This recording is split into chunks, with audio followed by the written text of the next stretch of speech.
and I'm delighted to be able to introduce two of the main stalwarts of Jain studies in the last few years, John Cort and then Ule Kvarnström. So John is going to start us off with a paper whose title you can see on the board as he falls off his seat, Reading Goraknath Through a Jain Lens. John. Thank you very much, Paul, and thank you, Peter, for the invitation, and also all the other folks who are doing all the work behind the scenes to make all this happen. That's sort of the essential work that happens in these things. And as you can see, I somewhat changed my title here from what was there in the abstracts, Reading Goraknath Through a Jain Lens, Jain Perceptions of Nath and Hatha Yogis in Pre-Colonial India, because I'll be talking about the Hatha Yogis, not just the Naths here. And for those of you who are at the conference, where's Chris? When was the yoga conference? 09. Okay, so 6 years ago. Oh my gosh. You know, you'll say, wait a minute, doesn't this paper belong in that particular session rather than a workshop on Tantra?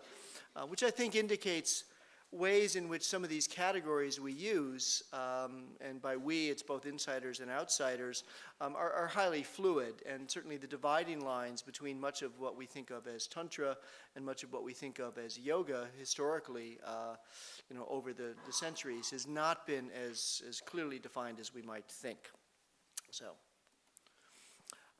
toward the end of the Banarasi Vilas, the collection of shorter works by Banarasi Das that was edited by his colleague Jagjivan Das in 1644, a year after the author's death in 1643, there's a curious 7-chaupai composition called Goraknath Ke Vachan, or the Sayings of Goraknath.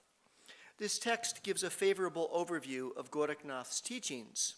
To the best of my knowledge, no scholarly attention has been focused on it. In my estimation, the Goraknath Ke Vachan probably is not actually by Banarasi Das, but is a text incorporated into the Banarasi Vilas by Jagjivan Das, the editor, because it was a text enjoyed by Banarasi Das himself, studied by Banarasi Das and the Adhyatma seminar that he led in Agra. This is only an informed opinion, informed by evidence that's at best very circumstantial there. But the fact that it's not the only text not by Banarasi Das in the Banarasi Vilas, so there's precedent for that. And texts that are associated with Goraknath show up all over the place in various names, and so it wouldn't be surprising to find this text in there. I'm not arguing it's by Goraknath either, but the authorship is uncertain. As I say, nonetheless, its inclusion in the Banarasi Vilas allows us to see how one group of Jains in Agra in the first half of the 17th century who were interested in spiritual pursuits perceived the teachings of Goraknath. Now, the Goraknath Ke Vachan fits easily within the more or less contemporaneous vernacular compositions attributed to Goraknath. As Hazari Prasad Dwivedi and other scholars have observed, there are differences between the Sanskrit and vernacular texts attributed to Goraknath. The Sanskrit texts tend to focus more on technical details of yogic practices, whereas the vernacular texts provide more insight into, to quote Dwivedi, the religious beliefs, philosophical doctrines, and moral sayings of the yogis. If the Sanskrit texts present a more bounded sectarian perspective, many of these vernacular texts fit easily into the broader Sant tradition. And Dwivedi notes that puds to which Goraknath's name are attached are also found under the names of Dadu, Kabir, and Nanak. Now, while the precise meaning of much of the Goraknath Ke Vachan in many places is ambiguous and even obscure, and I've counted on help from Imre Bunga and Jim Mallinson to interpret some of the verses, as a whole, the 7 verses focus on 3 basic Nath and Sant teachings. First, the spiritual seeker must abandon all worldly definitions and concerns in favor of the supreme, transcendent, and innate truth, the Sahaj. Second, the path to this understanding does not come through the performance of rituals, but instead comes from the cultivation of spiritual wisdom. And third, one enters into and follows this path by hearing the words of the true guru. Another drawing of Banarasi Das. Okay, here's the text here.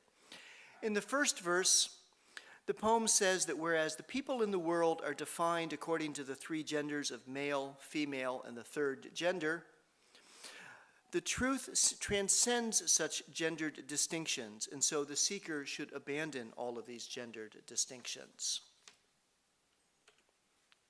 In the second verse, the poem repeats the age-old Indic distinction between the jogi, the spiritual renouncer, and the bogi, the foolish person who remains in the world and is ignorant that he is consuming the world. That's why he's a bogi.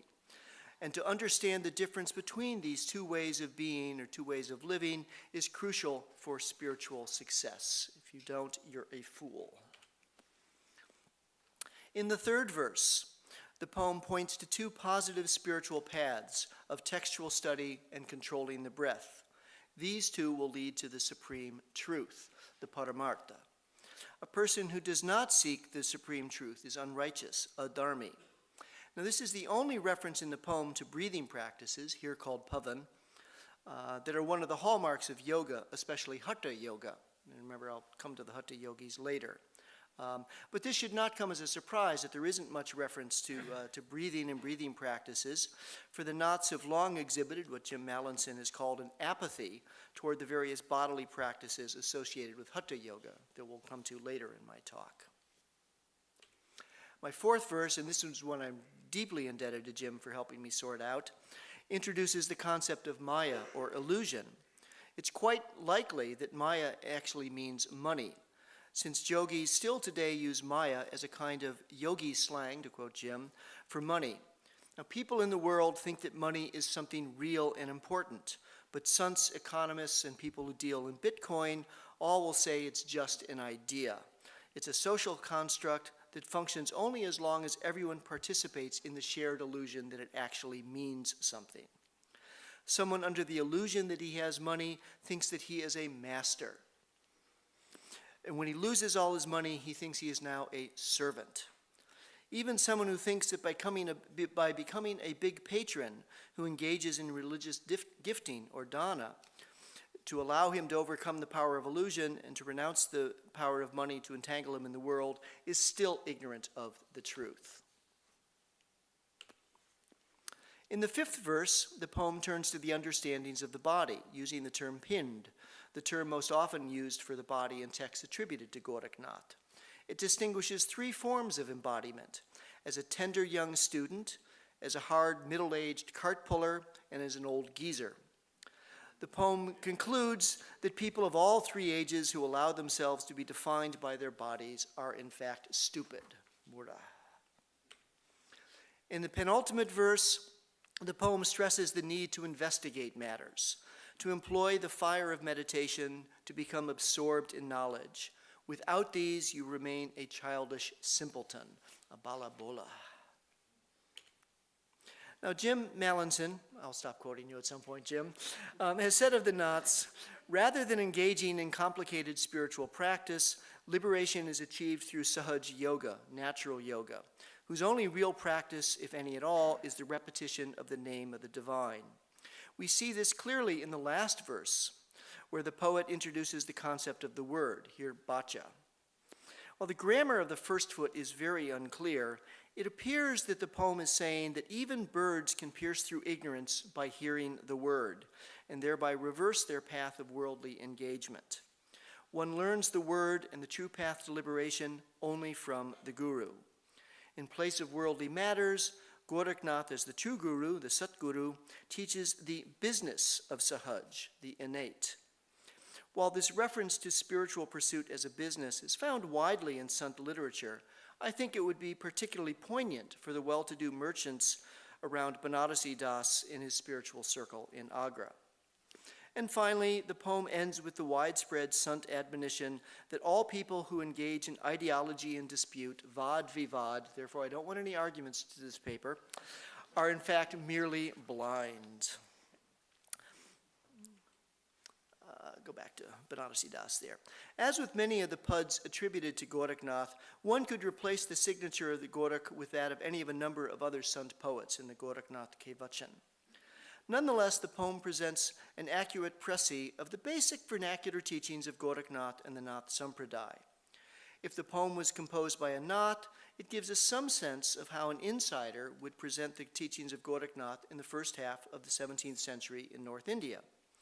On the other hand, if it was composed by Banarasi Das, then it provides some interesting evidence of how an informed outsider understood these teachers.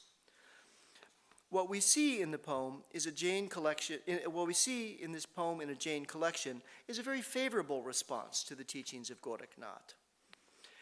The inclusion of it within the Banarasi Vilas also gives us some insight into Banarasi Das himself. Go back here to him. He's neither Hindu nor Turk in this one. In large part because he left us the first autobiography written in South Asia, we know more about Banarasi Das than we do about most pre-modern Indians. It's clear from his autobiography that he was a restless soul. In his youth, he wanted to be a worldly poet and composed a long erotic poem, which he then later threw into the Gomti River.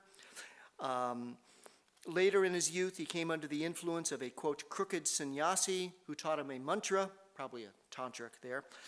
The recitation of this mantra for a year would supposedly result in the magical appearance of a gold dinar. After a year, no gold dinar. But he was fooled by a second Hindu renouncer, a jogi, who taught him to worship Shiva daily in the form of a conch shell. That didn't work either. For several years, as we know, he became an orthoprax Shvetambar Murti Pujik Jain, going to the temple daily to perform puja, going on pilgrimages, observing dietary and other ascetic restrictions, engaging in regular practice of samayak and pratikraman. In midlife, he was introduced to Kunda Kunda's two-truth teachings on Vyavahara Nishchai, relative and absolute truth, which resulted in a severe crisis of faith. He abandoned the performance of all rituals, developed a yearning for renunciation. He and some friends even went so far as to mock all the forms of orthoprax Jainism, sort of reminiscent of Ellen's Pratishthacharyas. They got in an apartment room and took off all their clothes and danced and said, oh, we're now Digambars. A little bit different than Ellen's there, I think, in that way. It may well have been in this time, sort of when he was in this spiritual crisis, that he encountered the teachings of Gorakhnath. It would make sense. He eventually settled into the Digambar form of spirituality known as Adhyatma, with which his name has been associated ever since. In Adhyatma, the person understands that while he should follow all the Jain rituals out of respect for the relative truth of the material world, he should also cultivate a deeper understanding that in truth nothing other than soul or self, Atma, very problematic translations, has any ultimate reality. So it's not surprising, therefore, we find a short text on the teachings of Gorakhnath within the collected works of Banarasi Das. Let me jump forward a century now. For while Banarasi Das's reception of the Nath teachings was positive, this was not the only way Jains perceived the Naths and other sants and jogis.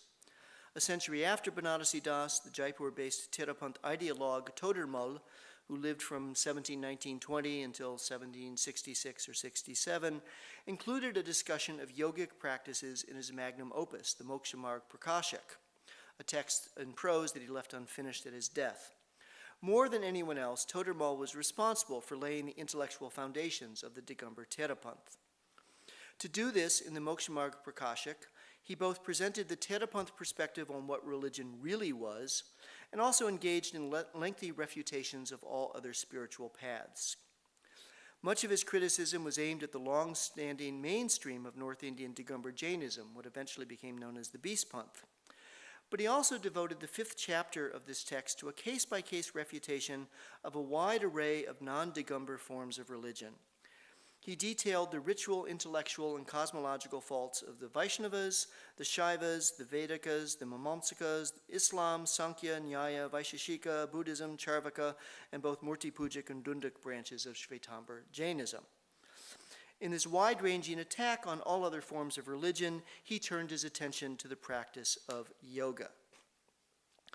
Now, in his description of the practitioners, there's another picture of him, and these all obviously derive from a same 20th century drawing.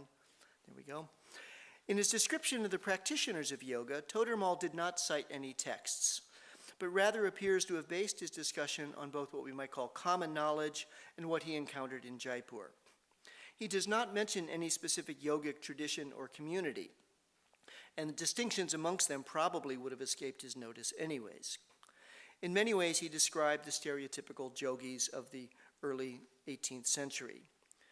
In his brief depiction of these practices, he does, though, show evident knowledge of the practices and principles of Hatha Yoga. Given that he was writing in mid-18th century Jaipur, it's quite possible that most of the yogis he encountered were in fact Ramanandis, since there was an especially close relation between the Ramanandi order and the Kachua rulers of the state. My discussion, therefore, is not an analysis of two receptions of the same Hindu order or practices. Banarasi Das and Todarmal addressed very different Hindu yogic traditions. Nonetheless, I think bringing Todarmal into the picture enhances our understanding of the reception of these groups by urban pre-colonial Jain intellectuals. It's not surprising, given his agenda, that Todarmal was very critical in his treatment of the practitioners of Hatha Yoga, whom he termed practitioners of the breath and related practices. Again, Pavan is the term he uses here. He acknowledged that the practice of breathing exercises through the subtle veins or nadis generates seemingly supernormal powers of prognostication. These powers, however, are merely worldly activities because they stimulate the two great poisons of passion and aversion, rag and dvesh. They merely increase pride, or man, and greed, lobe, rather than leading to liberation. The practice of pranayama or breath control does not lead to samadhi, as it's claimed. He compared the feats of stopping the breath, section here, he compared the feats of stopping the breath to those of acrobats. It may be an impressive performance, but it has no spiritual benefit. And the trope of comparing your opponents to mere acrobats, nuts, is fairly widespread in Indian diatribes against other groups. Todarmal dismissed the claims of stopping the fluctuations of the mind, which we also heard quoted from the Yoga Sutra this morning, as being no different than just being asleep. It does not lead to the cessation of desire. He also dismissed claims of attaining immortality, saying that the body of someone who claims to have attained immortality burns just like any other body, so clearly is not immortal. One depiction of the attainment of a transcendent state found in the writings of many sants is that one attains the ability to hear the unstruck sound, the Anahad Nad or Anahad Shabd. These claims also left Todarmal very unimpressed. He compared them to the pleasures of listening to a musical instrument. While one gets great joy from this, this is just a sensory experience. It has nothing to do with spiritual liberation. Another sant practice, which actually we also ran into this morning in a positive sense in the Gyanarnava, is that of silent repetition, a japa jap, in which the practitioner comes to realize the unity of his own soul with the entire universe, as he silently recites the phrase soham, I am that, as he inhales and exhales. Todarmal said, mere wordplay. A partridge makes the sound too-hee, that is you, which one might mistakenly hear as words meaning the equally mystical phrase, you are that, but in fact, it is just meaningless. The next yogic practice he discusses is rolling the eyes to meditate upon the trikuti, the chakra that lies between the eyebrows and the nose, and focusing the eyes on the tip of the nose. Yes, one can see all sorts of things through such distortion of the eyes, but what does that prove, asks Todarmal. He returns again to the claims of supernatural powers, such as telling of the past and the future, using words for magical effect, flying through the air, and healing disease. The unliberated gods have such powers as well, but they are of no use to the soul. They merely stir up the passions and so lead to suffering. Finally, Todarmal accused the yogic and bhakti practitioners of being inconsistent in their claims, as he investigated the hagiographical claims of liberation. On the one hand, we have the stories of the great feats of asceticism undertaken by some yogis in order to attain liberation. At the same moment, one hears that attaining liberation through the repetition of the name is so easy that even prostitutes can do it. This is another common trope that, in fact, your opponents hang out with prostitutes. Todarmal concluded that one cannot have any faith that such contradictory and inconsistent people as these ideologues of yoga can be relied upon to explain the path to liberation correctly. So Banarsi Das and Todormal describe very different groups of practitioners within the broader Sant Yogi stream of early modern North Indian religiosity. Banarsi described the tradition of Gorakhnath and the subsequent Naths, Todormal, an unnamed group or groups who practice Hatha Yoga. Both cases, though, I think they're reasonably accurate in their depictions, although neither of this text provides us with anything resembling a thorough ethnographic description that Peter would ask for. Banarsi Das presented the perspective of the avadut, one who rejects the world, and goes so far that in the words, for the last time to quote Jim, he, quote, pours scorn on all worldly activity, including religious practice. In one verse, Banarsi Das did praise scriptural study and breath control, but in the main, his short text stresses the need to reject worldly distinctions and practices. Concludes that the path to liberation involves hearing the word of the true guru, whereby one can reverse the human tendency to be defined by the material world. Todormal, on the other hand, describing the practitioners of Hatha Yoga who engaged in practices of breath control and meditation to activate the subtle spiritual energies of the body and thereby generate an inner spiritual awakening. He showed good familiarity with many of the technical terms of Hatha Yoga and related Sant traditions. He refers to the nadis and the chakras, to the practice of harmonizing the breath through silent repetition of the phrase, mystical phrase soham. He talks about the ila and the pingala and the sushumna, and also talks about the unstruck sound. Where our two authors differ most strikingly is in their evaluation.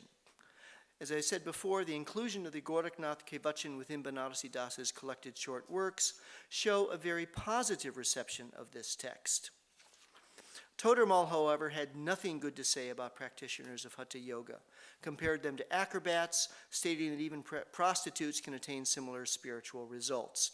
He did not deny the existence of these powers, but said there is no difference between yogic powers and those of acrobats or unliberated deities, and these are not what a true spiritual practitioner should be following. These two texts, therefore, perhaps tell us more about their authors than they do about the Nath and yogic subjects which they describe.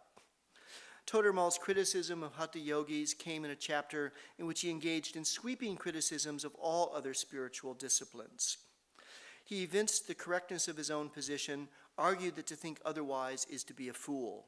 In the terms of Diana Eck, he was a classic example of an exclusivist, someone who believes that there's only one way to attain spiritual perfection and all other religious traditions need to be excluded as inherently wrong. Banarsi Das, however, was certainly capable, Banarsi Das was certainly capable of passing judgment on other religious traditions as well. In fact, there's a long text right after the Gorakhnath Kevachan where he basically critiques a large number of materialist and spiritual traditions in the Vedya Adi Ke, I forget what it's called. Anyway, I forget the title. But he goes into a whole bunch of groups and explains why they're wrong. Banarsi Das, however, was no exclusivist ideologue. Yes, he saw Jainism as the best of all spiritual paths, but Banarsi Das was open to learning from other spiritual traditions as well, and even concluded in the end that there really is no significant difference between the teachings of the Jinnah and the teachings of Gorakhnath. So, thank you.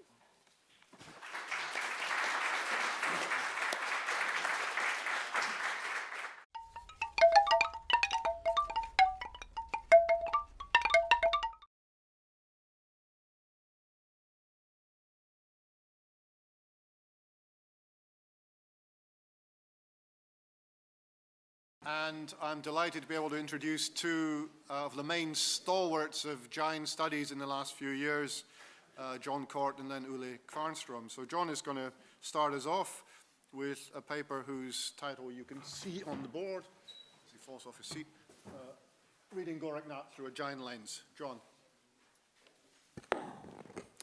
Thank you very much, Paul, and thank you, Peter, for the invitation, and also all the other folks who are doing all the work behind the scenes to make all this happen. That's sort of the essential work that happens in these things. And as you can see, I somewhat changed my title here from what was by evidence that's at best very circumstantial there. But the fact that it's not the only text not by Banarsi Das in the Banarsi Vilas. So there's precedent for that. And texts that are associated with Goraknath show up all over the place in various names. And so it wouldn't be surprising to find this text in there. I'm not arguing it's by Goraknath either, but the authorship is uncertain. As I say, nonetheless, its inclusion in the Banarasi Vilas allows us to see how one group of Jains in Agra in the first half of the 17th century, who were interested in spiritual pursuits, perceived the teachings of Goraknath. Now, the Goraknath Kevachan fits easily within the more or less contemporaneous vernacular compositions attributed to Goraknath. As Hazari Prasad Dwivedi and other scholars have observed, there are differences between the Sanskrit and vernacular texts. Toward the end of the Banarasi Vilas, the collection of shorter works by Banarasi Das that was edited by his colleague Jagjivan Das in 1644, a year after the author's death in 1643, there's a curious 7-chaupai composition called Goraknath Kevachan, or the Sayings of Goraknath. This text gives a favorable overview of Goraknath's teachings. To the best of my knowledge, no scholarly attention has been focused on it. In my estimation, the Goraknath Kevachan probably is not actually by Banarasi Das, but is a text incorporated into the Banarasi Vilas by Jagjivan Das, the editor, because it was a text enjoyed by Banarasi Das himself, studied by Banarasi Das and the Adhyatma seminar that he led in Agra. This is only an informed opinion, attributed to Goraknath. The Sanskrit texts tend to focus more on technical details of yogic practices, whereas the vernacular texts provide more insight into, to quote Dwivedi, the religious beliefs, philosophical doctrines, and moral sayings of the yogis. If the Sanskrit texts present a more bounded sectarian perspective, many of these vernacular texts fit easily into the broader Sant tradition. And Dwivedi notes that puds to which Goraknath's name are attached are also found under the names of Dadu, Kabir, and Nanak. Now, while the precise meaning of much of the Goraknath Kevachan in many places is ambiguous and even obscure, and I've counted on help from Imre Bunga and Jim Mallinson to interpret some of the verses, as a whole, the 7 verses focus on 3 basic Nath and Sant teachings. First, the spiritual seeker is there in the abstracts, reading Goraknath through a Jain lens, Jain perceptions of Nath and Hatha yogis in pre-colonial India, because I'll be talking about the Hatha yogis, not just the Naths here. And for those of you who are at the conference, where's Chris? When was the yoga conference? 09. Okay, so 6 years ago. Oh my gosh.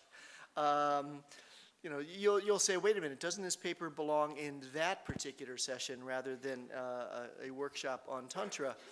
Which I think indicates ways in which some of these categories we use, and by we, it's both insiders and outsiders, are highly fluid. And certainly the dividing lines between much of what we think of as Tantra and much of what we think of as yoga historically, over the centuries has not been as clearly defined as we might think. So.